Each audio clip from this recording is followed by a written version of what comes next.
안녕하십니까. 재림 성도 여러분. 제 이름은 김운혁이라고 합니다. 오늘은 12월 4일입니다. 재림 성도 여러분, 우리는 다니엘서 12장을 연구해야 합니다. 재림 성도 여러분, 저희 다니엘서 12장 연구합시다. 우리는 정말 말세의 마지막 장면에 지금 들어가고 있습니다. 화인 여사께서 1903년도에 우리가 다니엘서 12장을 연구하고 깨달아 알아야 한다고 말했습니다. 우리가 마지막 환란을 통과하기 전에 다니엘서 12장을 깨달아 알아야 한다고 말했습니다. 재림성도 여러분, 제가 2030년도 4월 18일 날 예수님이 오신다고 주장하든지 말든지 상관없이 여러분은 다니엘서 12장을 연구하셔야 합니다. 그리고 저도 여러분과 함께 연구하고자 합니다. 제가 이 다니엘서 12장을 올해 4월 28일 날 밤에 깨달았습니다. 재림성도 여러분, 여기에 있는 이 도표를 하룻밤에 깨달을 수 있다고 여러분 생각하십니까? 저는 여러분 비천한 사람입니다. 여러분께서 저를 보시면 아시겠지만 저는 인간적으로 봤을 때 비천한 사람인 것을 제가 알고 있습니다. 하지만 하나님께서는 위대하신 분이십니다. 그리고 하나님께서 위대하시기 때문에 하나님께서 원하시는 질그릇을 하나님께서는 사용하실 수 있습니다. 저는 제가 저의 영광을 위해서 이 기별을 전하는 것이 아니라 저는 가슴에 이 기별을 제가 전하지 않는다면 가슴에서 불이 사무치는 것 같은 느낌을 갖게 되기 때문에 제가 이 기별을 전하지 않을 수가 없습니다. 재림성도 여러분, 제가 이 다니엘서 12장 예언 도표를 지난번에 다른 영상에서 설명을 드렸거든요.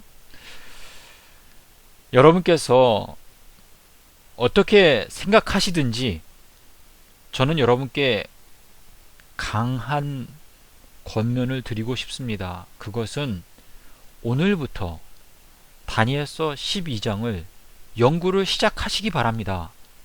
다니엘서 12장의 마지막 부분에 가시면은요, 악한 자는 아무도 깨닫지 못하되 오직 지혜 있는 자는 깨달으리라 말씀을 하셨습니다.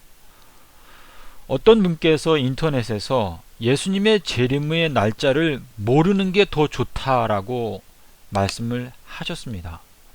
재림성도 여러분, 우리들은 빛의 아들로 부름을 받았습니다. 화인 여사가 다니엘서 12장을 연구하라고 말할 때에는 그걸 연구하면 깨달을 수 있도록 하나님께서 도와주실 것이기 때문에 연구하라고 한 것입니다. 다니엘서 12장에는 1290일과 1335일에 대한 이야기가 나옵니다. 그리고 이것을 깨닫게 되면 우리는 앞으로 다가오는 일들에 대하여 그 환란이 개국 이래로 없던 환란이지만, 다시 말해서 인간의 어떤 정신력으로 버티기 어려울 만큼 무시무시한 환란이 저희 앞에 기다리고 있지만, 우리가 앞으로 다가오는 전체적인 계획표를 알고 있다면 우리는 그 환란을 통과할 수 있습니다. 재림성도 여러분, 여러분께서 이 도표에 대해서 관심을 갖는 것은 죄 짓는 것이 아닙니다. 1844년 당시에 재림의 시기를 정했던 사람들이 62명이 넘었습니다. 그 사람들이 서로 다른 날짜들을 정해서 2300GI의 예언의 해석 도표를 만들었습니다.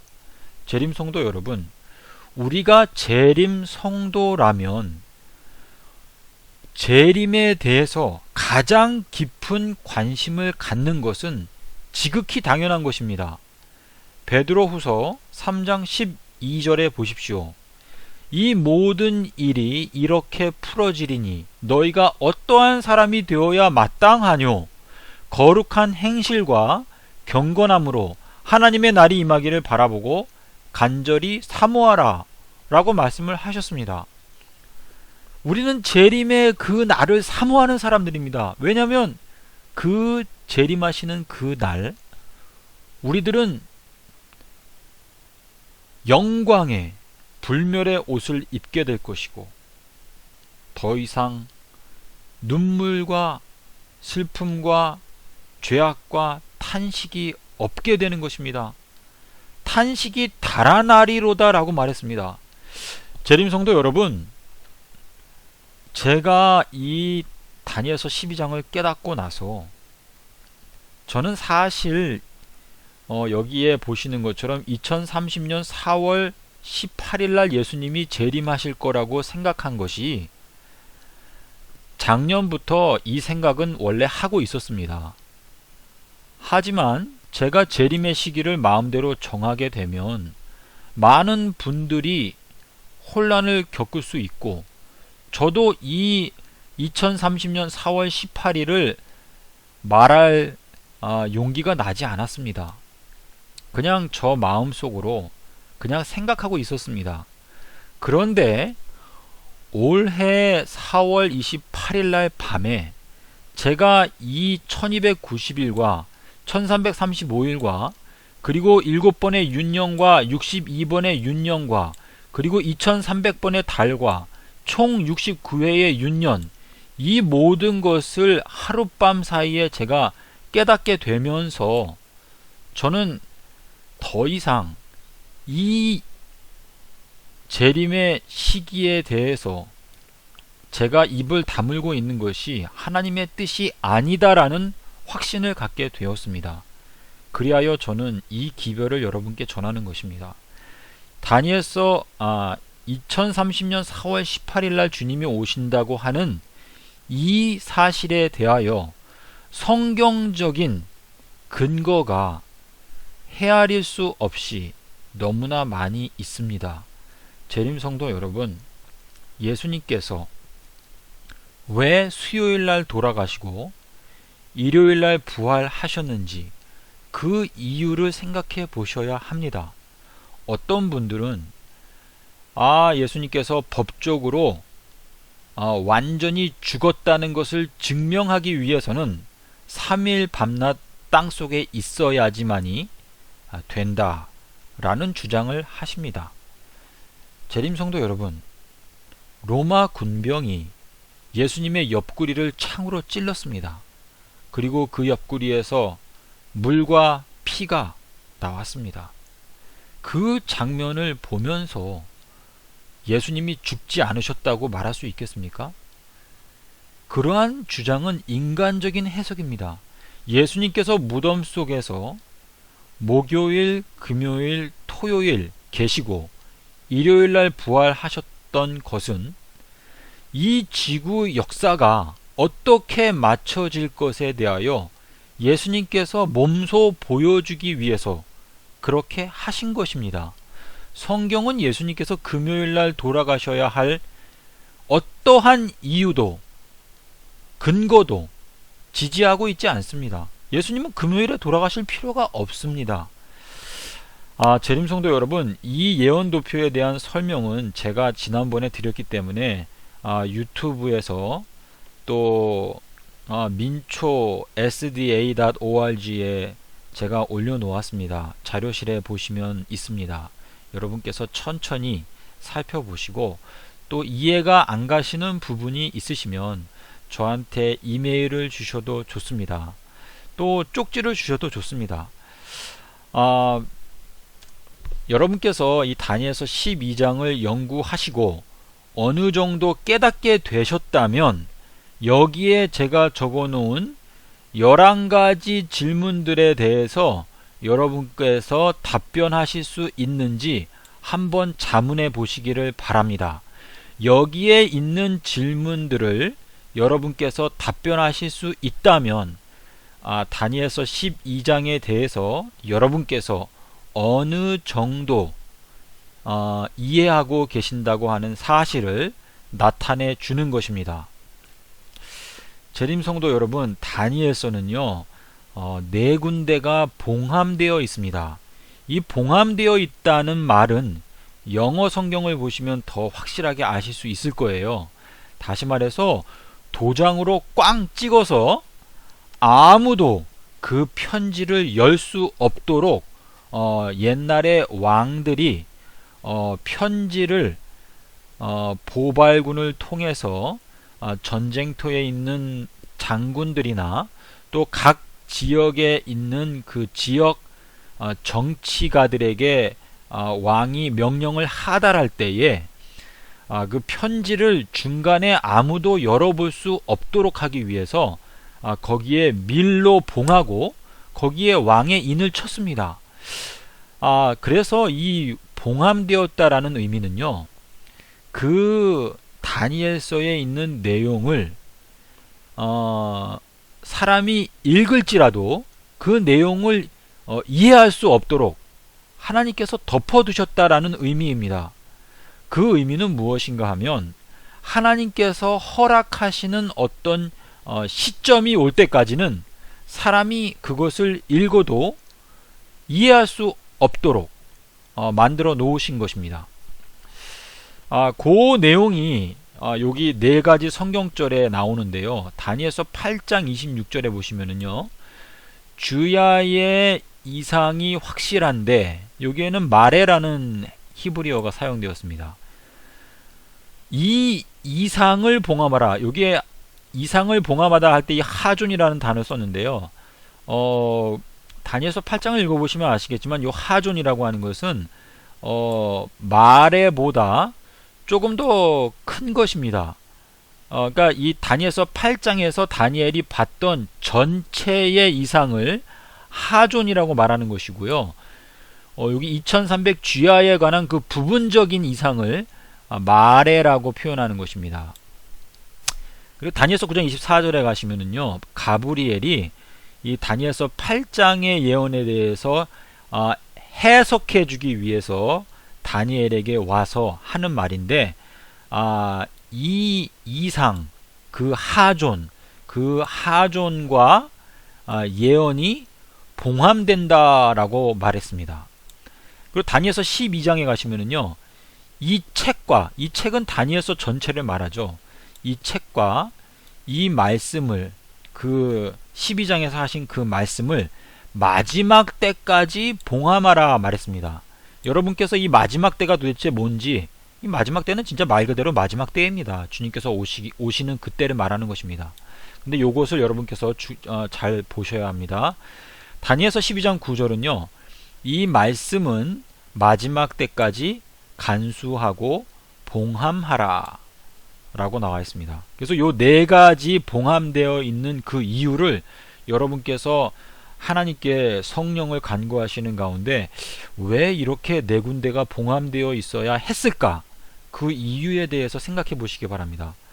여러분, 이 문제를 생각하실 때 예수님께서 이 땅에 초림하셨을 때에 만약에 이스라엘 국가가 예수님을 메시아로 받아들이고 예수님이 돌아가시는 시점이 되었을 때에 대제사장이 정식으로 예수님을 예루살렘 성전 안에서 예수님을 죽여서 어린 양으로 하나님께 제물로 드렸다면 과연 이스라엘 국가의 역사는 어떻게 되었을 것인지 여러분께서 생각해 보시기를 바랍니다. 예루살렘이 AD 70년도에 멸망했습니다. 그리고 AD 66년도에 포위가 되었죠. 이 예루살렘의 멸망은 지구의 멸망에 대한 예시적인 사건이었습니다. 이 부분에 대해서 여러분 생각해 보시기 바랍니다. 멸망에 가증한 것이 거룩한 곳에 서는 일이 2026년도에 있을 것입니다. 그리고 2030년 4월 18일에 주님께서 재림하십니다. 여러분께서 기도하시는 마음으로 생각해 보시기 바랍니다. 그리고 이제 여기는요, 주의 깊이 살펴봐야 할 성경 구절들이라고 제가 적어놨습니다. 여러분께서 다니엘서 8장 17절에 마지막 때라는 표현이 나옵니다. 근데 이 마지막 때라고 하는 똑같은 표현이 다니엘서 11장 35절, 12장 4절 마지막 때까지 봉함하라, 12장 9절 마지막 때까지 간수하고 봉함하라. 이 마지막 때는요, 진짜로 마지막 때입니다. 다시 말해서 예수님께서 재림하시기는 그때를 말하는 것입니다. 재림성도 여러분, 저희들은 바로 이 마지막 때에 살고 있습니다. 다니엘서 8장 19절에 보시면은요, 정한 때라는 표현이 나오는데요, 이것은 히브리어로 모에드입니다. 모에드. 근데 이 모에드는 다니엘서 12장 7절에 한때, 두때, 반때라는 표현에서 한때 또 두때 할 때 이 때라는 단어와 똑같습니다. 그런데 이 정한 때가요, 왜 중요한가 하면 이 정한 때는 사실 아비벌 15일을 말하는 것입니다. 요 부분을 확인하기 위해서는요, 출애굽기 23장 15절과 출애굽기 34장 18절을 원어 성경을 보십시오. 이 정한 때라고 하는 단어와 똑같은 단어가 이 출애굽기에 있는 두 성경절에서 나오는데요, 이 출애굽기 23장이나 34장이나 둘 다 6월절, 아비벌, 해방의 그 기념일, 거기에 대해서 설명을 하는 것입니다. 그리고 제가 여기에 적지를 않았는데 잠깐 제가 중요하기 때문에 말씀을 드리겠습니다. 다니엘서 11장에 가시면은요, 11장 27절 그리고 29절 그리고 35절 여기에도 역시 정한 때 모에드라는 단어가 사용되었습니다. 여러분께서 그거를 유념해서 보시기를 바랍니다. 그리고 여기 세 번째는요, 다니엘서 8장 19절인데요, 여기 제가 다시 반복하는 건데, 이 정한 때 끝이라고 이렇게 돼 있죠. 그래서 요 끝이라고 하는 요 끝과 제가 아까 말씀드린 요 마지막 때라고 하는 것을 히브리어를 같이 비교하시면서 보시기 바랍니다. 2300 주야 그 예언 자체가 바로 마지막 때, 끝, 예수님께서 재림하시는 그때에 관한 것입니다. 제가 그 이유를 잠깐 설명드리겠습니다. 여기 다니엘서 8장 19절에 보시면은요, 요 성경절을 여러분께서 좀 보시면서 이해하려고 하시면 이해가 되실 것입니다. 진노하시는 일이 마치는 사건에 대해서 다니엘아 내가 너에게 알려주겠다 그랬는데요, 이 하나님께서 진노하시는 일이 마치는 사건이 뭘까요? 하나님께서 그분이 진노하셨어요. 왜 진노하셨습니까? 이스라엘 백성들이 불순종하고 그래가지고요, 2520년 느부갓네살 왕이 7년 동안 짐승처럼 지냈잖아요. 그것처럼 하나님께서 이스라엘 백성들에 대해서 그들을 징책하셨습니다. 그래서 그것이 1798년과 1844년까지 이르는데요, 이 진노하시는 일이 마치는 사건이라는 표현은 제가 여기 적지 않아서 죄송합니다. 계시록 15장 1절에 가보세요. 그러면 7재앙을 통해서 하나님의 진노하시는 일이 맞춰지게 될 것이다 라고 말씀을 하십니다. 다시 말해서 이 다니엘서 8장에 나오는 2300주야의 예언은 바로 7재앙이 내리는 2030년도까지 미친다고 하는 사실입니다. 그러면 왜 2300주야가 두 번 이중으로 적용될까? 다시 말해서 2300년으로 한번 적용되고 2300달로 또 한 번 적용될까? 그 이유는 다니엘서 8장 25절과 다니엘서 8장 19절을 여러분께서 함께 보시면 됩니다. 그 엄장한 그 왕이 사람의 손으로 말미암지 않고 망하게 되리라 말했습니다. 그런데 계시록은 여러분 다니엘서의 부록이라고 말했어요. 계시록 13장의 3절에 가시면은요, 그 머리 하나가 상하여 죽게 된 것 같더니 그 죽게 되었던 상처가 나음에 온 세상이 이상히 여겨 그 짐승을 따르고 라고 말했는데요.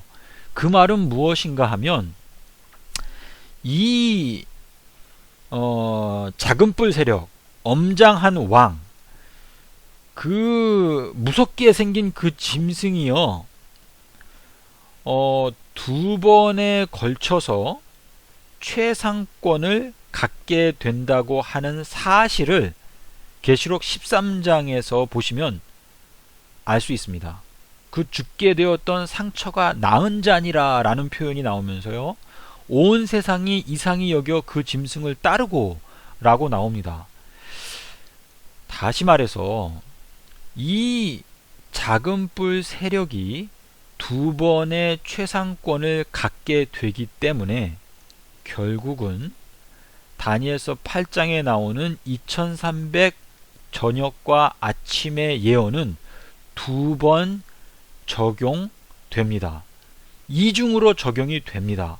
여러분께서 이 도표를 보시면은요, 제가 여기에 7번의 윤년과 62번의 윤년이 지나간다. 이것은 다니엘서 9장의 예언의 최종적인 성취입니다. 그리고 여기 2300달이 지나리라. 이것은 다니엘서 8장의 최종적인 성취입니다. 그리고 여기 1290일과 1335일이 지나겠다. 이것은 다니엘서 12장이 성취되는 것입니다. 7회의 윤년과 62회의 윤년이 지나는 것은요, 다니엘서 9장에서 보시면 25절에서 일곱 이레와, 그러니까 기름 부음을 받은 자 곧 왕이 일어나기까지. 근데 다니엘서 12장에 가시면 그때에 내 민족을 호위하는 대군 미가엘이 일어날 것이요 라고 말했죠. 근데 다니엘서 9장에서는 기름 부음을 받은 자 곧 왕이 일어나기까지 7이레와 62이레가 지날 것이요 라고 말했는데요, 예수님께서는 이 말세에 그분의 백성들을 일으켜 세우시며 예수님도 역시 일어나십니다. 그래서 7번의 윤년과 62회의 윤년이 지나는 동안 주님께서는 그분의 백성들을 일으켜 세우실 것을 말씀하신 것입니다. 다니엘서 9장 24절에서 예언과 계시가 봉함된다라고 말했잖아요. 그래서 다니엘서 9장을 우리가 오늘날까지 깨닫고 있었지만 아직까지 완전히 열린 상태가 아니었던 것입니다. 하지만 지금 우리가 말세가 되었기 때문에 이것이 7번의 윤년과 62번의 윤년으로 최종적으로 우리에게 공개되는 것입니다. 그리고 2300주야 예언도 마찬가지입니다. 다니엘서 8장 26절에서요, 주야에 대한 이상 곧 마레가 확실하니 너는 이 하존을 봉함하라. 이 전체적인 이상을 봉함하라 라고 말했습니다. 그래서 이 2300 쥐야도 여러분께서 그 다니엘서 8장을 잘 보시면은요, 1844년도에 그 예언이 성취가 되지 않았다는 것을 뻔히 볼 수 있어요. 왜냐하면 그 지난 역사의 폐허 속에 무너져 있었던 하나님의 말씀이 1844년도에 완전히 회복되지가 않았거든요. 그래서 성소와 성도가 붙임바 되는 일이 어느 때까지 이르겠느냐, 2300 쥐야까지니 그때의 성소가 정결하게 함을 입으리라. 다시 말해서 1844년은 그 회복되는 일이 시작된 것입니다. 다시 말해서 다니엘서 8장이 완전히 성취가 되지 않은 것이죠. 그래서 그 예언이 성취되는 것은 1844년부터 2300달이 흘러가는 동안 그것이 회복되어서 2030년도 3월 4일에 은혜의 시기가 끝나면서 그분의 백성들은 정말 말 그대로 완전히 장성한 분량에 이르도록 자라나게 될 것입니다. 재림성도 여러분, 제가 너무 오래 말씀드린 것 같아서 제가 영상을 줄이면서요, 여기 제가 적어 놓은 내용들을 읽어 보십시오. 성경을 펴고 살펴보시기 바랍니다. 재림성도 여러분, 제가 여러분께 다시 한번 호소드립니다. 다니엘서 12장 연구해야 합니다. 여러분이 이 땅에서 부귀와 영화를 추구한다면 그것은 바로 코앞에 닥친 예수 그리스도의 재림에 대하여 못 보는 눈을 갖고 계신 것입니다. 저희들은 이 땅에서 외국인과 나그네로 지내고 있습니다. 우리들은 본향을 찾는 사람들입니다. 재림성도 여러분, 다니엘서 12장 오늘부터 연구 시작하시기 바랍니다. 원어 성경을 사십시오. 성구 사전을 사세요. 주님의 영께서는 여러분 각자의 마음 가운데 역사하실 수 있고 여러분 각자를 진리로 인도하실 것입니다.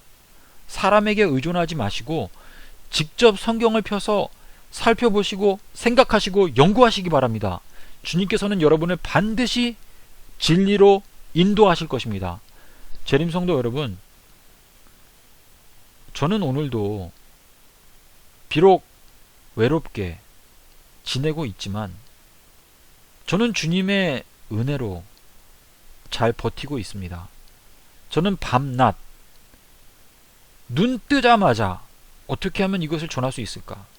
눈 감고 밤에 자면서도 어떻게 하면 이 재림 운동을 일으킬 수 있을까? 연구하고 있습니다. 재림 성도 여러분, 저는 제가 지금 현재 살고 있는 시골 집을 팔아서 필요하다면 거지가 되려고 지금 준비를 하고 있습니다. 제가 이렇게 공개적으로 여러분께 말씀을 드리는 것은 우리가 주님을 섬길 때에 우리의 몸과 우리의 재산과 우리의 갖고 있는 모든 것을 주님을 위해서 산 제사로 드리라고 하나님께서 저에게 권면하셨습니다. 왜 그러한 권면을 하셨을까요? 그것은 주님께서 우리들에게 보여주고자 하시는, 어린 양께서 인도하시는 그 고귀한 경험을 우리들에게 주시기 위해서 그러한 명령들을 하시는 것입니다. 이스라엘 백성들이 출애굽하여서 앞에는 광활한 홍해바다가 있고 뒤에서는 군사들이 쳐들어올 때에 주님께서는 계획적으로 그들을 그곳으로 인도하셨습니다. 주님은 우리의 영원한 왕이시고 우리들은 오직 하나님을 신뢰하는 가운데 우리의 사업을 전진시켜야 합니다. 재림성도 여러분, 이 말세에 우리에게 하나님께서 맡기신 책임과 하나님께서 우리에게 베풀어 주신 기권을 여러분께서 생각하신다면 우리의 생애는 지금까지와의 생애와는 전혀 다른 생애를 살게 될 것입니다. 주님 진실로 속히 오십니다. 재림 성도 여러분, 저는 이제 영상을 마치면서 여러분의 생애 가운데 얽매이기 쉬운 모든 죄를 다 훌훌 털어버리시고 필요하다면 TV를 밖에 갖다 버리십시오. 그것이 여러분께 계속적인 방해가 된다면 버리셔야 합니다.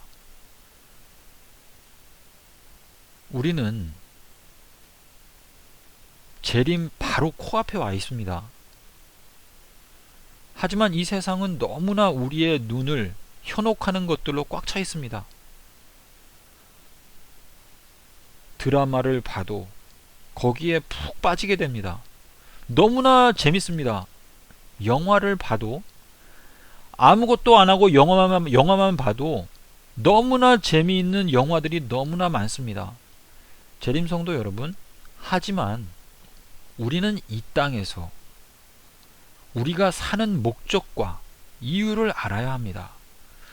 우리가 이 땅에서 사는 이유는 우리에게 맡겨주신 사명을 감당하고 어린 양께서 우리를 어린 양의 아내라고 하는 정말 지고한 위치로 우리를 부르고 계십니다. 우리가 만약에 영화나 또는 게임이나 또는 드라마나 또 소설이나 이런데 우리의 마음이 빼앗겨서 우리의 생애를 소비한다면 어떻게 우리가 예수 그리스도께서 나를 위해서 흘리신 그 보혈에 대해서 감사한다고 말할 수 있을까요? 이 지구 6000년 역사는 법정 용어로 말하면 집행유예 기간입니다. 재림성도 여러분, 우리가 예수님을 정말 사랑한다면 우리의 마음 가운데 오늘도 말씀하시는 성령의 세미한 음성에 귀를 기울이시고 하나님의 말씀을 연구하는 여러분의 열띤 그 정열을 쏟게 되시기를 바랍니다. 서울대에 가기 위해서 코피를 흘리면서 고등학교 시절에 공부를 하셨습니까? 여러분의 동기가 무엇이었습니까? 예수님께서 우리에게 주고자 하시는 것은요, 서울대가 아닙니다. 복을 명하셨나니 곧 영생이라. 여러분, 영생의 의미를 아십니까? 우리는 예수님을 사랑한다고 말했지만은 정말 가증한 입술로 우리가 예수님께 대한 사랑을 고백해 왔습니다. 우리는 오늘 회개해야 합니다. 저도 날마다 회개합니다. 내가 이 정도밖에 노력할 수 없는가? 주님을 위해서. 재림성도 여러분, 우리 주님께 대한 정말 뜨거운 사랑으로 말씀을 열렬히 연구하시고 이 세상을 경고하여 이 지구상에 있는 모든 사람을 다 구원할 수 있지 않겠습니까? 예수님의 흘리신 피 한 방울은 이 지구를 전체를 다 용서하고도 남습니다. 예수님의 피 한 방울은 이 우주를 다 용서하고도 남습니다. 왜 사람들이 멸망받아야 하나요? 우리들은 결과에 상관하지 말고 이 경고의 기별을 전하고 예수 그리스도의 재림을 외쳐야 합니다. 재림성도 여러분, 다니엘서 12장 오늘부터 연구 시작하시기를 바랍니다. 감사합니다.